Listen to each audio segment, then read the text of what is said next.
What's going on, guys? Never Enough here. Welcome back to the channel. Today we got the 2015 out in the garage again. Got a couple of goodies. I'll show you guys what this is. And new fender liner. So, kind of.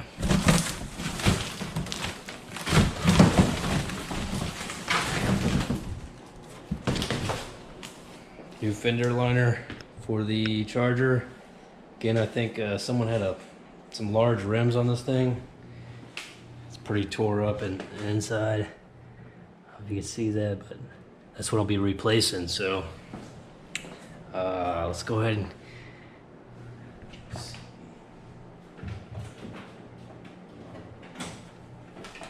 get some light. So let's go ahead and put this here.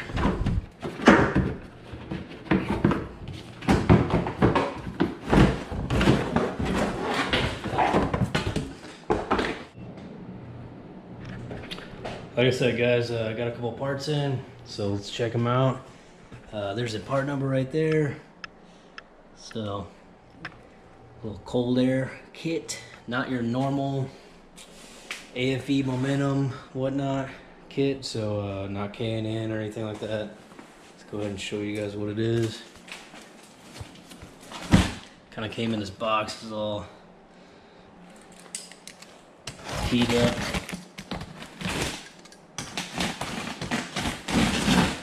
Should be pretty cool. It's it'll be again a retrofitted kit like my exhaust. So there we go. Mopar Cold Air Intake Kit 2009 Challenger. So we'll see if it fits. I hope it does. It's pretty unique to the Charger, especially the 15 and up model. There's a Carb EO number, so California compliant with those 2 years. So there's some hoses, whatnot, clamps, a bunch of clamps. It's kind of old. Looks like it's an older kit. Could probably been sitting on the shelf for a long time. There's your elbow. It's pretty thick rubber there. Nice aluminum tubing. Was not cheap by any means, so let's see if I can make it work. I think there's enough room here in the Charger.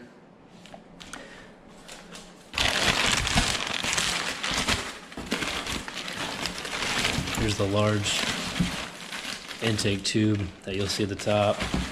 That's kind of the selling point for me, is that Mopar logo. AFE engine makes one, two, very similar in pricing. Didn't get a good deal on those, so this one I found a really good deal on. So again, there's Mopar direct connection tag line right there, so shows the OE Mopar part for those 2 years. I'm assuming just the Challenger. So here's the filter element. Pretty large compared to factory. So right now I have the Hellcat lower installed. I don't know if you can see it. It does work. It does lower IATs, but definitely want to make something match a little bit better with the Holley Sniper intake when it comes in. So I'll show you guys what Holley says. So there's a Holley Sniper. Called the other day, and now it's 2/28. So February 28. You best bet I'll be calling them, following up, trying to get it out here and then installed and then dynoed. So like I said, I definitely want to get 400 out of this thing. We'll see. I got to remind them about fuel rails as well. The first one I had that was just a single bolt pattern didn't have the fuel rails. So just to let you guys know, I am tracking on it, just not in yet. So, well, already got the fender liner removed. So let's go ahead and get this old intake out and the new one in. What's going on, guys? It is the next day here, so I did end up fitting it last night. Check it out. Got the cold air in. It's Mopar tube. Mopar made a turbo kit. I hope they use this tube. So it does fit right down the triangle there. It's kind of cut out in the body, the fender apron. So get a better light. So you can see the triangle that's cut out here from the factory intake and the fender apron. So again, no cutting required. I was able to use the majority of this intake kit, and with the exception of this, the Mopar filter. So just wouldn't fit in there, but it is a genuine Mopar filter. It actually doesn't require oil, which is pretty cool. Just kind of rinse it off, soap and water, let it dry, and then reinstall it. So basically a couple oil changes. You know, that's usually when you want to clean these things out. Again, it says do not oil. Fortunately, I can't use that one. I had to use this K&N one. 3.5 inch clamp on, part number RE0950. So I used the majority of this kit with the exception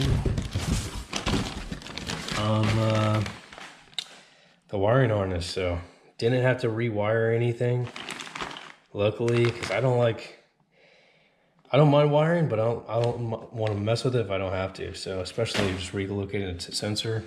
Say it's a O2 sensor, you're probably gonna have problems down the road if you relocate O2 sensors. So whether it be a misreading, premature failure. So here's the sensor I relocated. Just drilled a 3/4 inch hole.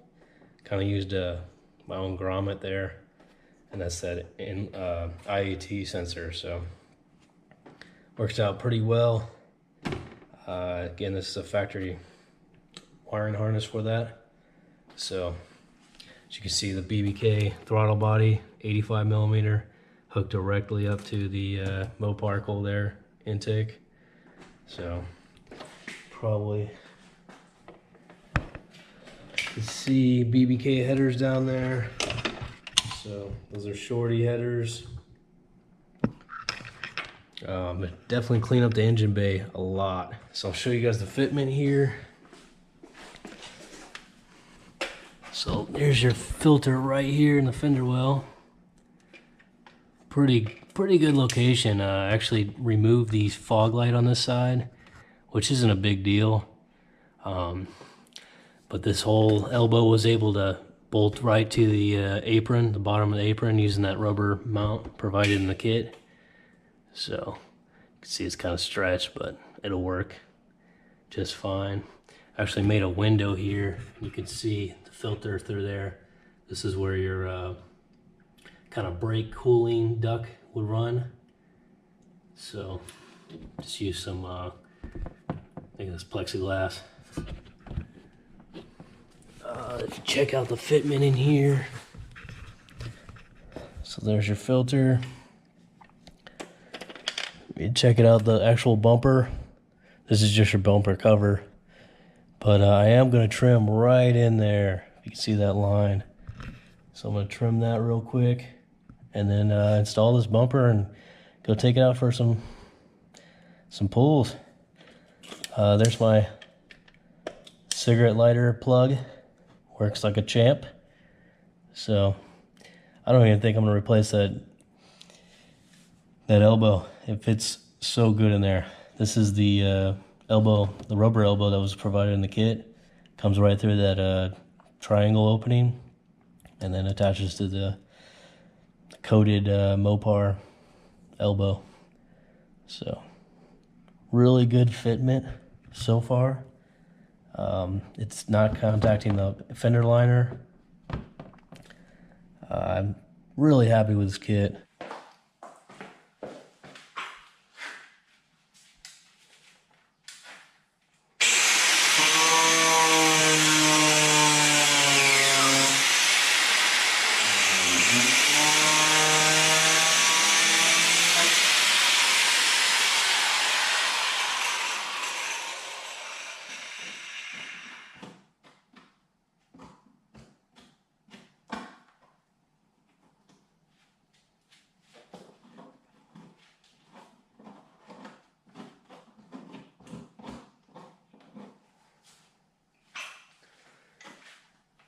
Probably better ways to take it off, but I like to use the old death wheel.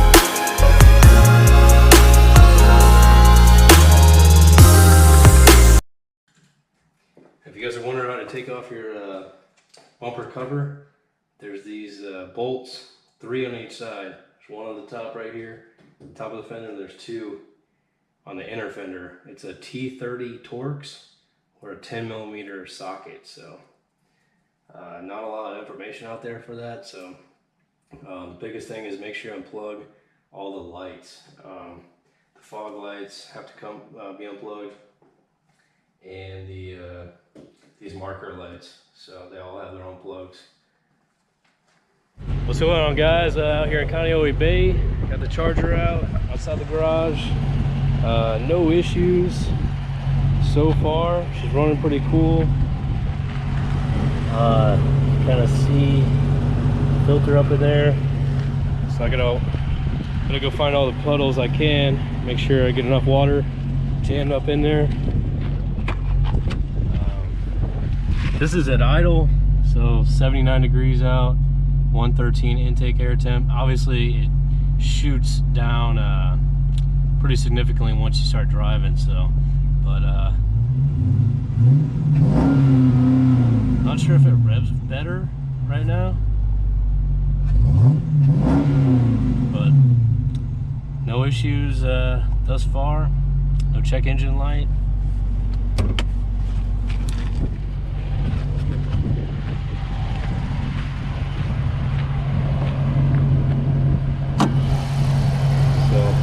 Pretty solidly mounted. It is kind of warm. It's right next to that coolant reservoir, and that's the cylinder head right there. So, but all in all, definitely not a cheap option, but not your eBay special or China special, but definitely does the job, and it's OE Mopar. So if you guys like the video, make sure you subscribe. Let me know what you like and what you don't like about it. So, and thanks for watching. Kaneohe Bay right there, Kaneohe Bay, Hawaii. Got the canoes out. So, take it easy.